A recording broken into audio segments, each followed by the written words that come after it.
एक बार की बात है, एक गांव के पास एक किसान को जंगल में एक छोटा गिद्ध घायल अवस्था में मिला। किसान को उस पर दया आ गई और वह उसे अपने घर ले आया। उसने गिद्ध की चोट का इलाज किया और उसे अपने मुर्गियों के साथ पालने लगा। गिद्ध मुर्गियों के साथ रहकर बड़ा होने लगा।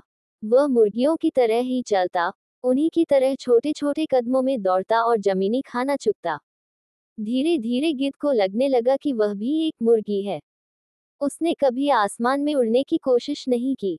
एक दिन एक बूढ़ा संत गांव में आया। उसने गिद्ध को मुर्गियों के बीच देखा तो हैरान हो गया। उसने किसान से कहा, ये गिद्ध है, मुर्गी नहीं। इसे आसमान में उड़ना चाहिए, धरती पर नहीं रहना। किसान हंसकर बोला, ये गिद्ध अब मुर्गी बन चुका है। इसे उड़ना नहीं आता और यह कभी उड़ भी नहीं पाएगा। संत ने कहा, नहीं, इसे अपनी असली पहचान की याद दिलानी होगी। संत ने गिद्ध को उठाया और आसमान की ओर उछाल दिया, लेकिन गिद्ध फिर से नीचे आ गया। उसने संत की ओर देखा और दोबारा वही करने से इनकार कर दिया। संत ने हार नहीं मानी। वह गिद्ध को एक ऊंची पहाड़ी पर ले गए।